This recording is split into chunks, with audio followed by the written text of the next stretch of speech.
Yağışlı və rütubətli havalarda patpresin bax belə buxarlanması, parlanması tez-tez baş verir. Bu parlanmanı tez şəkildə necə aradan qaldırmaq lazımdır?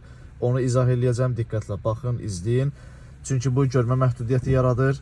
Bax belə par gedənə qədər qəza qaçılmaz olur. Ona görə çox önəmli bir video olacaq sizin üçün.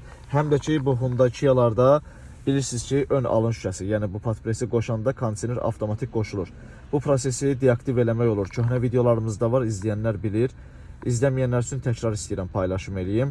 Çünki elə maşın var ki, kondisioner sistemində problem var, istəmir kondisioneri qoşulsun. Yəni ürəyi istəyəndə qoşub, ürəyi istəyəndə söndürə bilər. Birinci başlayaq bu parlanma ilə bağlı. Deməli, bu parlanmanı ilk növbədə onu deyim ki, aparmağın yolu kondisioner qoşulu olmalıdır. Bunu zavod belə qoyub ki, Frionun tərkibində elə bir şey var ki, bu parlanmanı misal çəkirəm, 20 saniyə aparırsa, kondisioner qoşulmasa aparacaq 30-40 saniyəyə. Yəni bu yadınızda qalsın. Bunu da ki, ləğv eləmək biz hansısa bir qustar üsulundan yox, zavodun qoyduğu gizli funksiya ilə deaktiv eləyəcəyik, izah eləyəcəm videonun sonunda. Və yağışlı və rütubətli havalarda çalışın, bax bu işarə yox, bu işarə aktiv olsun. Çünki çöldəki hava içəri daxil olsun ki, sirkulyasiya geçsin və nəfəsiniz bu parlanmanı yaratmasın. Bax, belə olduğu halda geç parlanır və yaxud da ki, parlanmır. Amma belə olduğu halda, bax bu işarəyə diqqət edin, bu işarə qoşulu halda bu parlanma tez baş verir. Bu bir. İkincisi, bir dənə diqqət edin, bax, ön alın şüşəsini qoşuram, kondisioner avtomatik qoşuldu, parlanmaya baxın bir dənə. Görürsünüz necə tez aradan qaldırır, baxın. Gördünüz. Bax, heç nə yoxdur. Yəni bu kondisioner qoşulanda buxarlanma, par tez gedir. İndi istəmirsinizsə qoşulsun. Elə sürücü var ki, istəmir qoşulsun. Bunu nə etmək lazımdır? Baxın, söndürürəm. Ona görə bax bu alın şüşəsini qoşuruq birinci növbədə. Sonra bu kondisionerin knopkası ki var, AC. Bunu basıb saxlayırıq. Sonra bunu tez-tez basırıq. Bax belə. Üstündə işıq yanıb sönür. Vəsə. Söndürürük. Təkrar məsəl üçün qoşuruq. Bax yenə də. Görürsünüz, qoşulmadı artıq.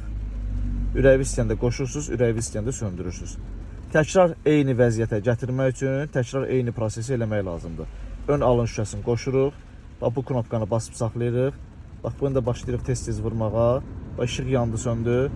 Vəsə. Söndürdük.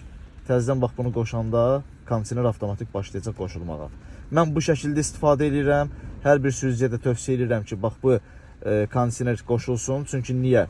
Həm göstərdiyim kimi par tez aradan qalxır, həm də bu Frionun tərkibində elə bir şey var ki, təkrar parlanmağın vaxtını uzadır, yəni tez-tez parlana bilmir. Çünki bax bu qoşulu olmasa, parı aparandan sonra bir 3 saniyə, 5 saniyə sonra təzədən başlayır parlanmaq. Amma kondisioner qoşulu vəziyyətdə parlanma gedəndə o gec parlanır.